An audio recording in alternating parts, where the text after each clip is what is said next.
Good morning students. आज हम नया चैप्टर स्टार्ट करने वाले हैं, drug and cosmetic act 1940। Drug and cosmetic act में हमें क्या पढ़ना है? मेनली हमें ड्रग एंड कॉस्मेटिक एक्ट में पढ़ना है कि जो भी ड्रग्स रहेंगे, जैसे हम अब जो भी ड्रग्स हम लेते हैं, ठीक है, जो कंज्यूमर तक ड्रग्स आते हैं वो कैसे ड्रग्स रहते हैं? फिनिश्ड प्रोडक्ट रहते हैं। वो फिनिश्ड प्रोडक्ट्स कैसे रहते हैं? इवैल्यूएटेड ड्रग्स रहते हैं। क्यों? For the safety of the patients. ऐसे ड्रग्स को हम इंटेक करते हैं, अदरवाइज क्या होता है, अगर वो अडल्ट्रेटेड रहे या फिर स्प्यूरियस क्वालिटी के रहे या फिर सबस्टैंडर्ड क्वालिटी के रहे, तो उन ड्रग्स को हम डायरेक्टली इंटेक नहीं कर सकते।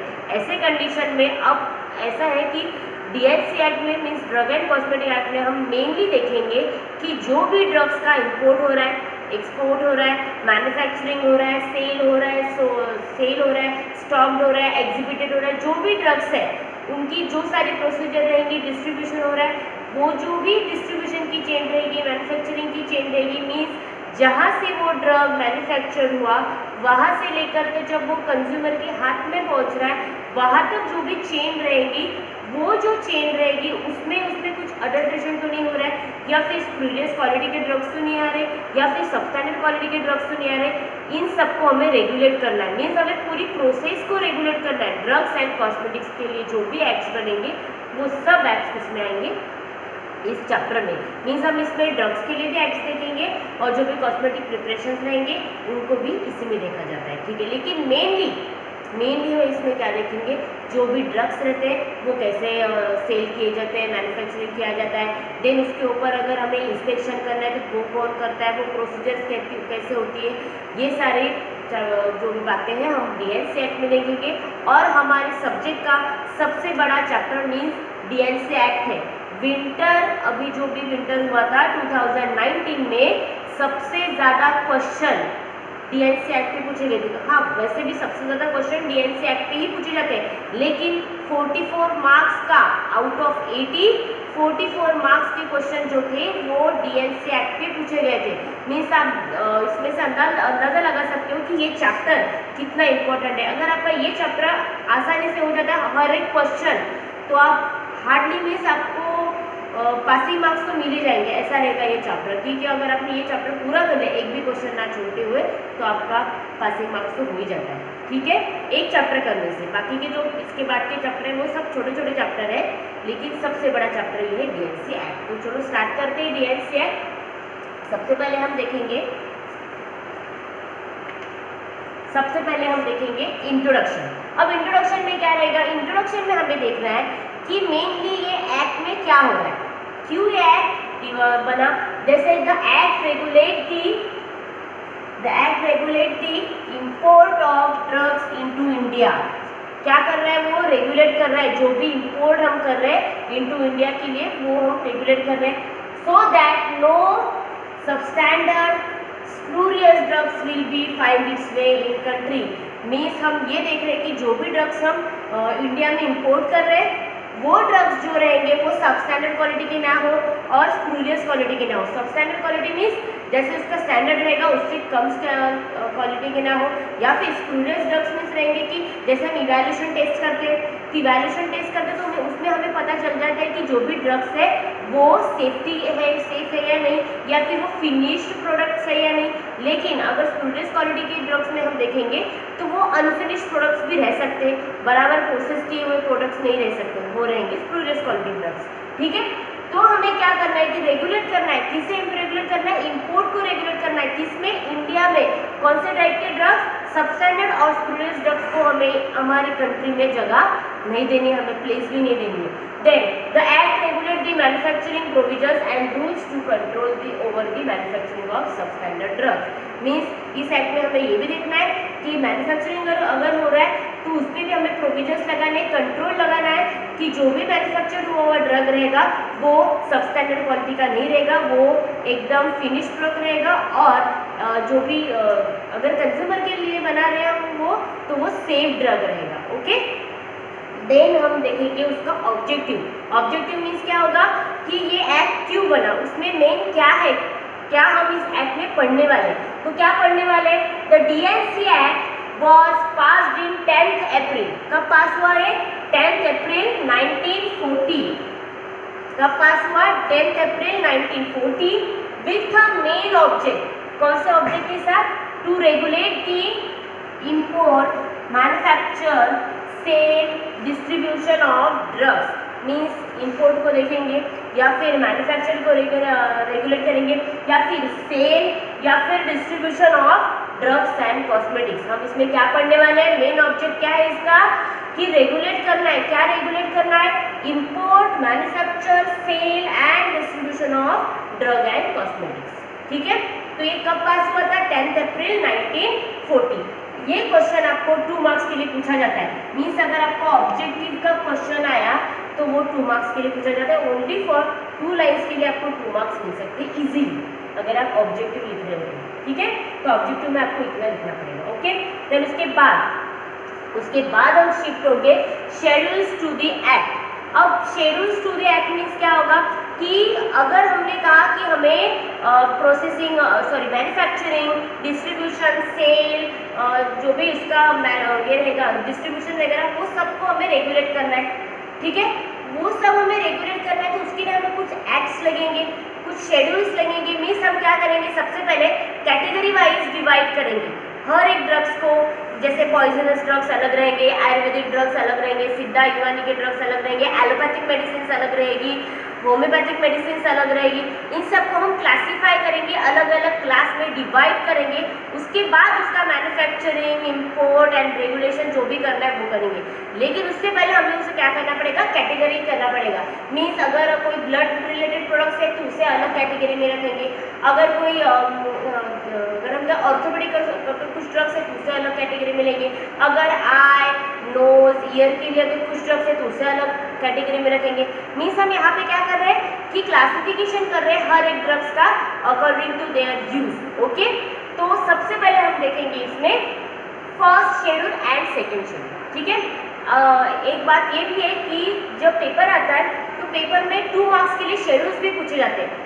फॉर 1 लाइन आपको 2 मार्क्स मिल जाते हैं। मीन्स एक साथ 2 शेड्यूल पूछे, कभी पूछते हैं कि give schedule B and schedule C, तो आपको उसमें शेड्यूल बी और शेड्यूल सी में क्या आता है वो लिखना है, बस आपको 2 मार्क्स मिल जाएंगे। ठीक है, एक लेंथी क्वेश्चन प्रीफर करने से अच्छा है कि आप ये शॉर्ट क्वेश्चन प्रीफर करेंगे, आपका टाइम भी बचेगा और आपको मार्क्स भी अच्छे फुल मार्क्स मिलने के चांसेस रहते हैं। ठीक है, तो हम इसमें देखेंगे सबसे पहले फर्स्ट शेड्यूल क्या कहता है। पहले हमने 2 क्लासेस बनाई, first schedule and then second schedule, और उसके बाद हमने बनाया A to Z schedules, A B C D E F G, वो सारे जो शेड्यूल्स है उसे हमने अल्फाबेटिकली कैटेगरी किया है। मीन्स सबसे पहले 2 शेड्यूल रहेंगे, फर्स्ट एंड सेकेंड शेड्यूल। तो फर्स्ट शेड्यूल में क्या आएगा? लिस्ट ऑफ आयुर्वेदिक, सिद्धा एंड यूनानी ड्रग्स। क्या आएगा? फर्स्ट शेड्यूल में लिस्ट रहेगी किनकी? आयुर्वेदिक, सिद्धा एंड यूनानी ड्रग्स की। देन सेकेंड शेड्यूल में क्या आएगा? Standard to be compiled. किसके लिए स्टैंडर्ड कंपाइल किए गए? By imported drugs and by drugs manufacture for sale. Means एक तो जो भी स्टैंडर्ड है वो कंपाइल किए गए किसके लिए? इंपोर्टेड ड्रग्स के लिए, या फिर जो ड्रग्स मैन्युफैक्चर हो रहे हैं किसके लिए? सेल के लिए, या फिर उसे सोल्ड करने के लिए, या फिर उसे स्टॉक करके रखने के लिए, या फिर उसे एग्जीबिटेड करने के लिए। एग्जीबिटेड मीन्स क्या होगा कि जो भी आप अगर आप किसी फार्मेसी में जा रहे हो तो उसे आप देखते हो कि बड़े ग्लास के इसमें कुछ प्रोडक्ट्स को ऐसे रखा जाता है फॉर एग्जीबिशन। जैसे आप देखते हो कि अगर कुछ नया प्रोडक्ट आया है तो उसे एग्जीबिशन में रखा जाता है ताकि लोग उसे देखें और उसे परचेज करें। तो एग्जीबिटेड ड्रग्स में क्या आएगा? जो फॉर एग्जीबिशन के लिए रखा जाएगा वो ड्रग्स रहेगा। ठीक है, देन एग्जीबिटेड फॉर सेल और डिस्ट्रीब्यूटेड मीन्स हम सबसे पहले लेंगे standard to be compiled by imported drugs and by drugs to be manufactured for sale, sold, distribution, exempted etcetera etcetera. ठीक है, ये किसमें आएगा? सेकेंड शेड्यूल में। ठीक है, देन इसके बाद स्टार्ट हो रहा है हमारे मेन शेड्यूल्स। शेड्यूल ए में क्या रहेगा? शेड्यूल ए में रहेगा list of forms use for issuing licences, granting licences and sending memorandums. Means हमें अगर किसी ड्रग का हमें सपोज हमें रिटेल फार्मेसी ओपन करनी है, ठीक है, अगर हमें रिटेल फार्मेसी ओपन करनी है तो उसके लिए कौन सा लाइसेंस लगेगा? ठीक है, वो फॉर्म्स को इसमें रखा जाएगा, वो फॉर्म्स की डिटेल रहेगी शेड्यूल ए में। देन ग्रांटिंग लाइसेंस के लिए अगर आपको ग्रांट चाहिए तो उसके लिए कौन सा ये लगेगा फॉर्म, उसकी भी पूरी इंफॉर्मेशन किस में रहेगी, शेड्यूल ए में। और सेंडिंग मेमोरेंडम्स, मेमोरेंडम्स मीन्स जैसे हम देखते हैं आईपी कि किसी भी ड्रग्स का या फिर किसी भी इसका पूरा जो भी उसका हिस्ट्री रहता है या उसके जो भी यूजेस केमिकल ये वो सब किस में रहते हैं, आईपी में रहते हैं। वैसा ही मेमोरेंडम्स में रहेगा कि अगर आपको क्या चाहिए वो आप पूरी अपनी जो भी आपको चाहिए उसके लिए आप पूरी एक लिस्ट बनाओगे और उसके बाद उसे कैटेगराइज करोगे, ये रहेगा सेंडिंग मेमोरेंडम्स में। ठीक है, तो सबसे पहला क्या है, list of forms used for issuing licences, granting licences and sending memorandums. Memorandums में रहेगा पूरी इन्फॉर्मेशन, आपको कौन से लाइसेंसेस चाहिए, फिर जो भी लाइसेंसेस है वो कैसे आपको मिलेंगे, क्या फॉर्म्स की उसमें ये रहेगी, प्रिस्क्राइब फीस क्या रहेगी, वो सब रहेगा। ठीक है, ये हो गया शेड्यूल ए। देन उसके बाद है शेड्यूल बी। शेड्यूल बी में क्या रहेगा, फीस फॉर टेस्ट और analysis by central drug laboratory. Means किसके लिए फीस रहेगी, फॉर टेस्ट और analysis bye serial. Means suppose अगर कहीं पर क्राइम हुआ है तो वहाँ से क्या होता है, ड्रग इंस्पेक्टर क्या करता है, वहाँ से एक सैंपल कलेक्ट करता है और वो सैंपल सीडीएल में भेजता है। सीडीएल में सेंट्रल ड्रग लेबोरेटरी, किस क्यों भेजता है सेंट्रल ड्रग लेबोरेटरी में, एनालिसिस के लिए, टेस्ट के लिए कि जो भी क्राइम हुआ है वो इसी ड्रग्स से हुआ है या नहीं, वो चेक करने के लिए। तो ऑब्वियस है अगर आप कुछ चेक करने के लिए, अगर आप कुछ टेस्ट करने के लिए अगर वो ड्रग्स को अगर आप भेज रहे हो तो उस कंडीशन में आपको कुछ फीस लगेगी, कुछ फीस चार्ज की जाएगी। तो वो जो भी फीस रहेगी वो किस में आएगी, शेड्यूल बी में। ठीक है, देन नेक्स्ट है शेड्यूल सी। शेड्यूल सी में आएगा बायोलॉजिकल एंड स्पीसीज प्रोडक्ट। क्या रहेगा, बायोलॉजिकल एंड स्पीसीज प्रोडक्ट रहेंगे, जो भी स्पीसीज जो भी उसकी बायोलॉजी रहेगा वो सारे प्रोडक्ट्स किस में आएंगे, शेड्यूल सी में। देन शेड्यूल C1 रहेगा। शेड्यूल सी में दूसरा शेड्यूल आता है, एक छोटा शेड्यूल C1, उसकी सब कैटेगरी है वो, उसमें क्या आता है, अदर स्पेशल ड्रग्स। जो भी बायोलॉजिकल एंड स्पीसीज प्रोडक्ट रहेंगे उसके जो भी अदर स्पेशल ड्रग्स रहेंगे, प्रोडक्ट्स रहेंगे, वो किसमें आएंगे, शेड्यूल C1 में। और देन नेक्स्ट है schedule D, classes of exempted drugs. जो भी ड्रग्स के ऊपर, जो भी ड्रग्स को हम डायरेक्टली सेल नहीं कर सकते, ऐसे ड्रग्स की क्लास किस में डिवाइड की गई है, शेड्यूल डी में। पहले हमने क्या देखा, फर्स्ट शेड्यूल में हमने क्या देखा था, लिस्ट ऑफ आयुर्वेदिक, सिद्धा एंड यूनानी ड्रग्स। देन हमने देखा सेकेंड शेड्यूल में हमने क्या देखा, स्टैंडर्ड्स किसके लिए कंपाइल किए गए, by drugs, imported drugs, by drugs which are manufactured for sale, distribution, exhibited और एक्सेट्रा। वो ड्रग्स की जो भी क्लासेस आएंगी वो किसमें रहेंगी, सेकेंड शेड्यूल में। और देन हमारे शेड्यूल स्टार्ट हो रहे हैं अल्फाबेटिकली, जो भी है वो शेड्यूल ए। शेड्यूल ए में क्या रहेगा, अगर आपको लाइसेंस इश्यू करना है, अगर आपको ग्रांटिंग करना है लाइसेंस का, या फिर आपको अगर मेमोरेंडम सेंड करना है तो वो सबके जो भी फॉर्म्स रहेंगे उसकी इन्फॉर्मेशन किसमें रहेगी, शेड्यूल ए में। देन शेड्यूल बी क्या रहता है, fees to be charged for test और एनालिसिस बाय सीडीएल जो भी फीस चार्ज करेगा एक ड्रग्स को एनालिसिस और टेस्ट करने के लिए, वो किसमें रहेगी, शेड्यूल बी में। देन शेड्यूल सी में क्या आएगा, बायोलॉजिकल एंड स्पीसीज प्रोडक्ट आएगा एंड उसका एक सब कैटेगरी आएगी शेड्यूल C1, उसमें आएंगे स्पेशल प्रोडक्ट्स। ठीक है, देन शेड्यूल डी में आएगा classes of exempted drugs, means जो ड्रग्स हम डायरेक्टली सेल नहीं कर सकते उन्हें कहेंगे एग्जम्प्टेड ड्रग्स। और नेक्स्ट है देन शेड्यूल ई में आएगा list of poisonous substances. Schedule E में क्या आएगा, लिस्ट ऑफ पॉइजनस सब्सटेंसेस। जो भी पॉइजनस सब्सटेंस रहेंगे उन्हें कैटेगरी वाइज हम डिवाइड करेंगे इन शेड्यूल ई में। देन शेड्यूल E1 आएगा। शेड्यूल ई में शेड्यूल E1 आता है तो उसमें रहेगा आयुर्वेदिक, सिद्धा एंड यूनानी पॉइजन सब्सटेंसेस। मीन्स अगर हम देखते हैं कि आयुर्वेदिक में भी ऐसे कुछ ड्रग्स हैं जो पॉइजनस ड्रग्स है, सिद्धा में भी रहेंगे, यूनानी में भी रहेंगे, उन सारे ड्रग्स को हम किसमें क्लासीफाई करेंगे, शेड्यूल E1 में।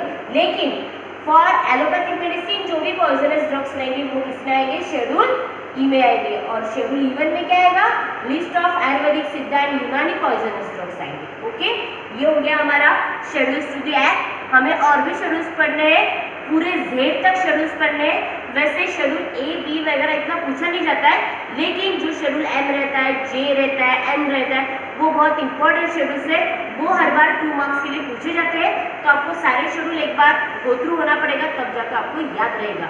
ठीक है, ऑब्जेक्टिव हमने क्या देखा था इस चैप्टर का, कि जो हमें क्या रेगुलेट करना है, import, manufacture, sale and distribution हमें इंपोर्ट करना है। क्यों? क्योंकि जो भी ड्रग्स हमारी कंट्री में आ रहे हैं, इंपोर्ट कर रहे हैं, वो जो भी ड्रग्स रहेंगे या फिर मैन्युफैक्चर कर रहे हैं वो ड्रग्स सबस्टैंडर्ड और स्पूरियस क्वालिटी के ड्रग्स नहीं होने चाहिए।